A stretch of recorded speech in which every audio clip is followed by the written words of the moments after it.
guys, you're welcome to my YouTube channel. My name is Tomisin Onikbede, and this is All Things Tomisin.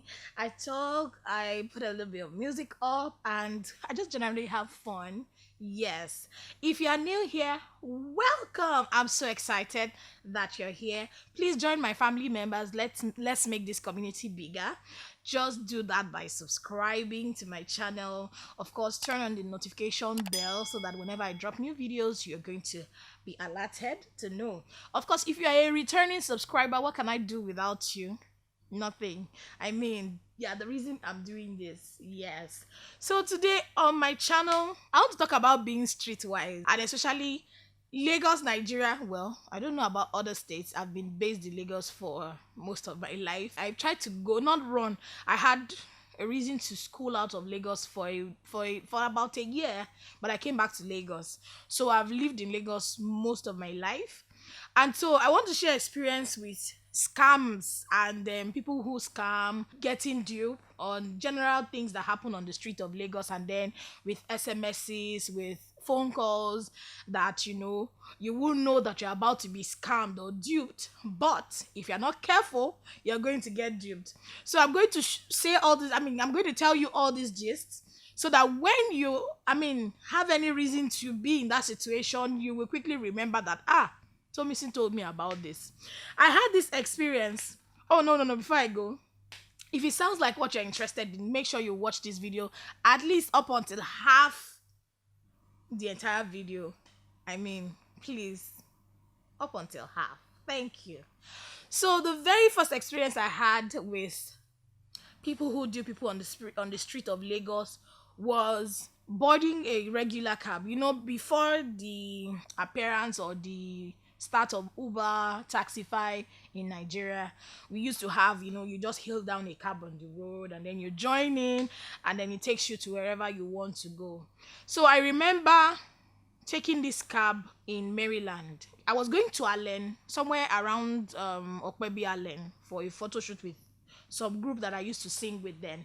I think around 2006, thereabout. And I joined this cab, and by the time we were getting to Sheraton Link Road to Okpebi, I just started hearing somebody speaking French and all of that. And this brings me to people who don't mind their business. If you don't mind your business, you always put your mouth in everything, you are likely to get hooked on these people. Maybe not hooked on them, but I don't even know how to say it, but you're just going to get distracted and be dragged into their conversation.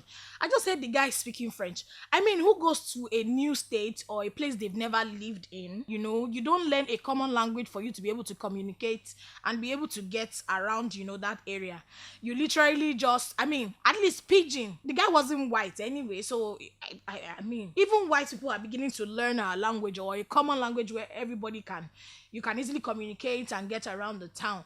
And this guy started speaking French. That was when I knew that there was something up, and then they started arguing. Oh, this, oh, that, oh, this, oh, that. I was just like this. So one of them called my attention and said, this man is about to be cheated. He doesn't understand English. I said, it's not my business. If you come into a town where you don't understand their language, the first thing you try to learn is a basic language that you can use to communicate and move around, or probably have somebody who in town go about town with you, not just boarding a bus. So it's not my business. By the time they wanted to be turning into a road that I'm not familiar with, I told the driver, see, Oga, I told you I'm going to Allen. So take me there or let me come down. And that was how I got down from that cab. So if you are in Lagos, I know that not all of us still get to use Taxify or Bolt or something. That is the truth. The fact that you use it all the time does not mean that, everybody has upgraded and are using those things. There are still people who hail cabs down and just join, other people to get to their destination. So be streetwise. Once you hear them speaking a language you don't understand, you know that it's not a Nigerian language, and they are trying to be funny and they are trying to involve you in their discussion. Know that there's something fishy, and if you can, jackpot. Next will be when you get a text from someone saying that your BVN is blocked. You can tell me that, tell me, why now? People should have known this by now. It's a lie. People still don't know, especially people who are really older, and kind of naive. Then it's not even about people that are older again, safe. Around the time of when the lockdown was really serious and there were rumors that government is sending out 20,000 naira to people, and lots of people were calling. There was a guy that used to live with my husband and I from January up until like June. So this guy just, we just woke up to him having a conversation. This guy does not regularly speak straight English, so I know him. So I just walked out of my room, saw him walking into the living room as well, and I heard him speaking English, holding in his hand his ATM card. And I'm like, who are you speaking to? He was almost going to be calling out the numbers on his card. I don't even know if it was the front one or the back one, because I know that there are numbers both at the front and at the back of General Mastercard, that we use for ATMs and stuff. So the person on the other line was saying that, oh, he should mention his number. I said, I had to shout like, cut the call, don't tell him your number, don't tell him your number. And I was like, don't you even know that these people scam? Like, don't your bank tell you that you don't share whether your BVN or the numbers on your card or your PIN? Is it that you are too naive to even understand this thing? And it was so annoying. My husband was upset too. I think he walked in when I was, shouting at him like, what kind of thing is this? No government in Nigeria is giving anybody any money for lockdown period. Stay with whatever you have and manage it. So if you are still getting that text, my dear, is a scam. Bank does not even call you. Except maybe your account officer, you have an issue, maybe just opened an account or something, something, something.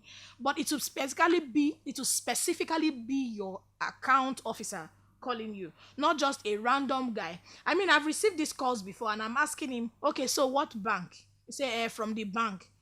I said, so what bank? And I'm like, what bank do you work at? He said, so you don't know where you open account again? I said, me, I don't know where I open account again. Okay. I think I played along. I told him it was UBA, and I didn't have any account with UBA at the time, even up till now anyways. And so the guy really made a fool of himself. So basically, if you're still getting such messages, you should know bank no send me this thing, but it's so alarming and it's so annoying that people still fall for these things in this time and age. Another one is if you receive a call saying he mistakenly sent you credit. So please send him, help him to send it to a certain number, I remember receiving a call. The man just called me. I said, sorry, and he was speaking in very plain Yoruba, so he sounded like an older man. He said, my child, mommy, I mistakenly, he said all these things in Yoruba, so let me just say it in English. He said, I mistakenly sent you a credit I was trying to send to my son. He's in school, he needed credit and everything. I said, oh, I think I saw the SMS, and I said, sorry, Baba, I did not use your credit, so please send it to whoever you want to send it to. So he was actually asking me to help him send it to the child. I'm like, I didn't use your card. Send the same thing you sent to me to your child. I think this one is even a bit funny. Maybe it's jazz or something. They are all just funny all around. I don't know if it's in Lagos, but this Nigeria, they are crazy. I don't know if I'm supposed to use that word, but it's annoying. And so by the time I think I shouted at him that, this man, leave me alone. Use your credit, send it to this other whoever you wanted to send it to, because I never used your credit. And then he now called me back months later and I said, my child, thank you for not using the card, for not cheating me. I said, Baba, it's not in my character before. There's no need to thank me. It's your credit and you sent it to who you need to send it to. He now said, is anybody around me? I said, Shekosi, like, why are you asking such a question? And then he said, in Yoruba, till tomorrow my husband still laughs and said, let's the man said, òun fẹ́ ṣe mí lóore. So that was when I knew, I think this is jazz. Maybe he was going to ask you to do something to manipulate you. I said, Baba, if you are sending your son 500 naira credits and you are begging me not to use it means that you still need somebody to share lóore. Ẹ má ṣe mí lóore, Ọlọ́run nìkan ló lè ṣe mí lóore. Bye bye. That's how I hung up the call. But till tomorrow, my husband and I will still joke about this thing. So somehow, some people will just fall for it. Oh, Baba kan fẹ́ ṣe mí lóore. Especially if you are, I don't know, is it naive? I should call it again. Let's move on to the next one. If you get a message, or this one is even rampant on Instagram, they sound like all this binary stuff, or I don't know what they call themselves. It sounds like a network marketing, but I don't believe that network marketing is like that. They can tell you, oh, send us 10K, in another 1 hour, 2 hours, you will get 40K. And the ideal person who is who is not greedy. You're not looking for what is not lost. You should probably ask the person if you can give me 40K in another 2 hours, or in fact, in a whole day. If you say the next 24 hours, in fact, if you say in the next 48 hours that you can give me 40K back for giving you 10K, I mean, why not just be patient by yourself and not ask me for that 10K? I mean, do we even think it this way? Like, why are you asking me for 10K when you can afford 40K in another? If it was somebody I know that says, to me, one money is coming, I have an urgent need, the person will definitely not be asking me that, will not be telling me you will give me 40K in the next 3 days. I mean, does it make sense to you? Like, you just come and say, oh, there's this thing, just put your money down in the next.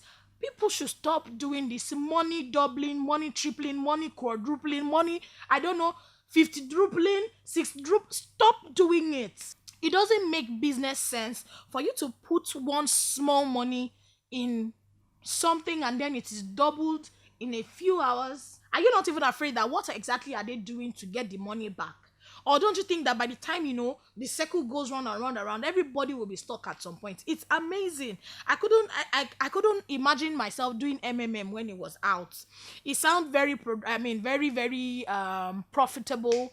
It sounded very, but it just wasn't it for me, because I was like, what business is the money doing, to have this profit at this certain time? Then you're giving help and getting help. How? We're going to get stuck somewhere along the line. Don't let me say. My husband just mentioned that this thing is about to crash in 2 weeks. Well, I didn't have family members who did it, so there was nobody I needed to tell. And by the time I traveled, I think I had a trip. This was before we had our wedding, and I had a trip to Port Harcourt for like a whole week. And by the time we were there, we heard that it crashed.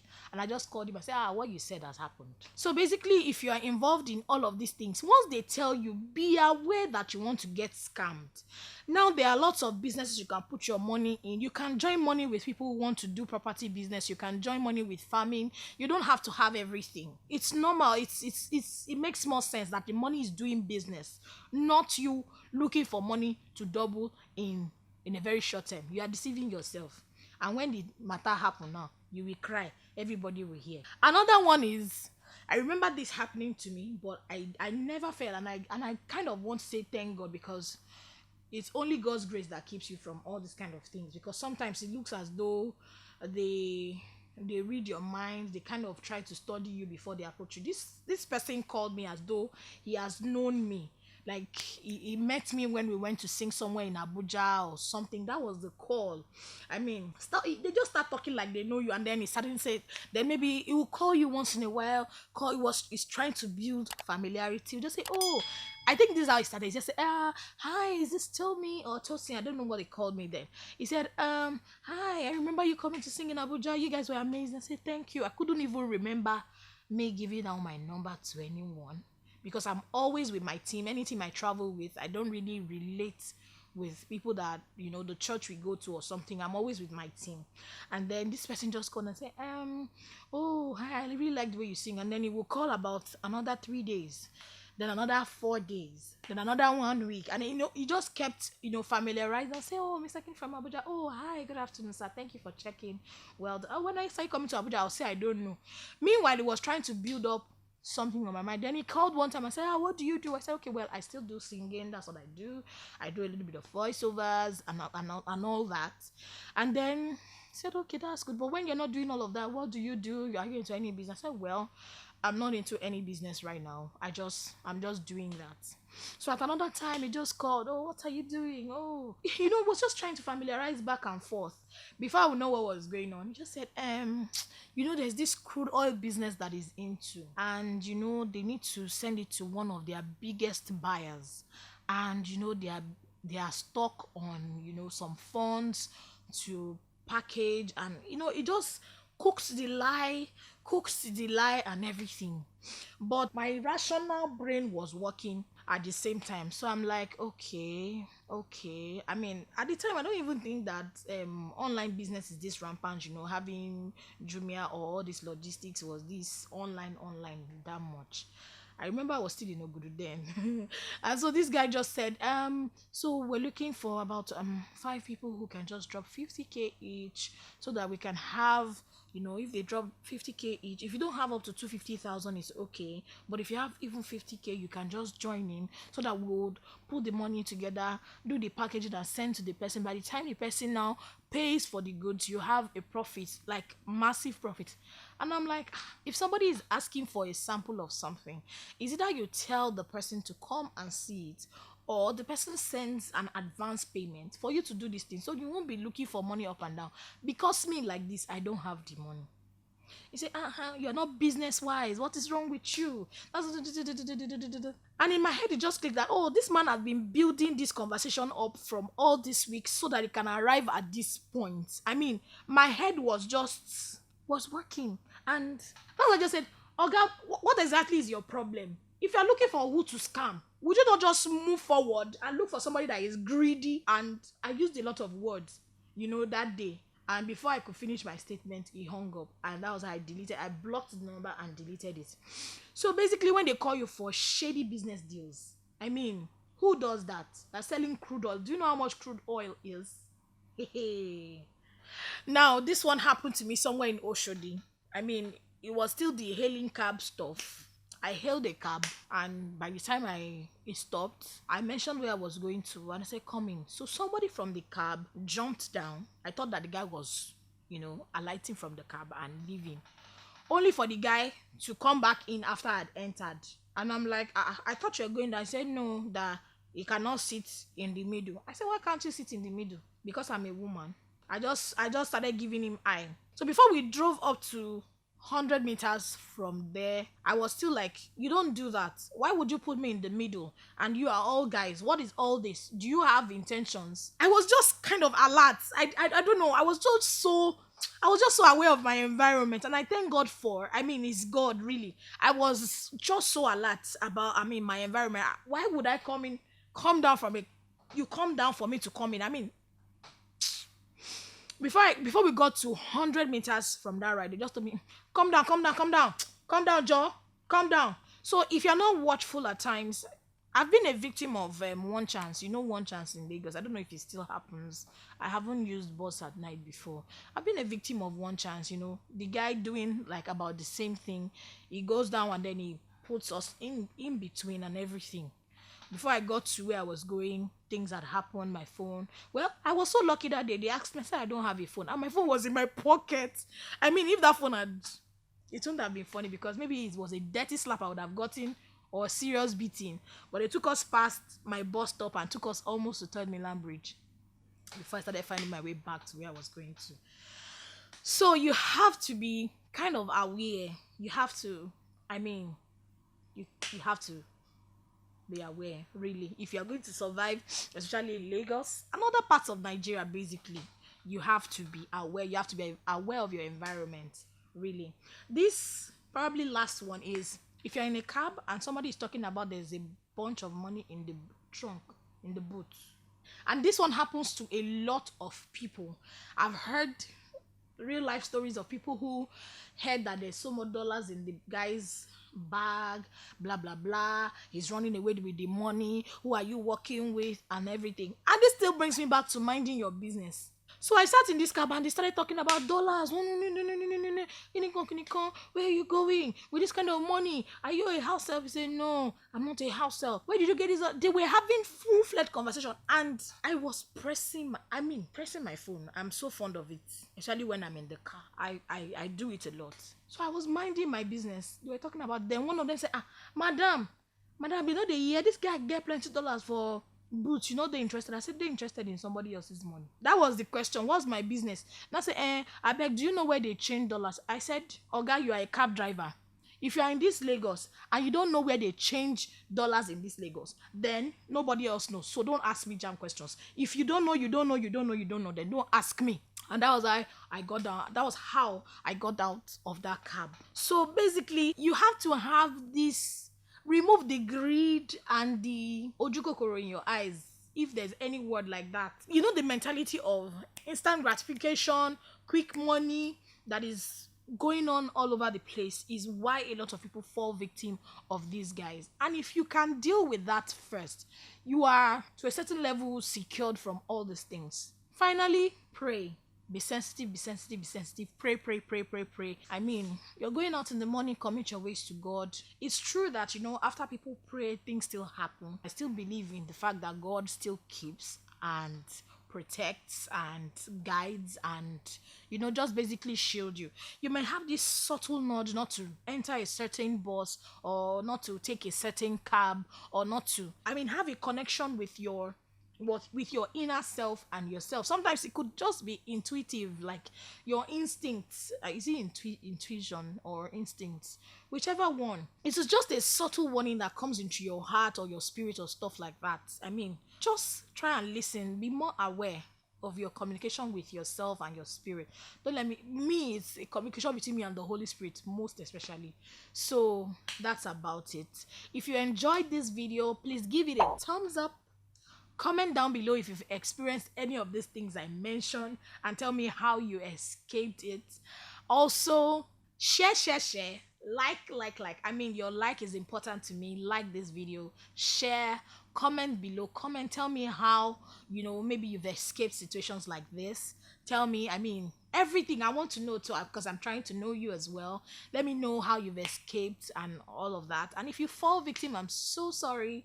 And I believe that, henceforth, God will continue to shield you from all this kind of harm that happens every day and time in this our lives.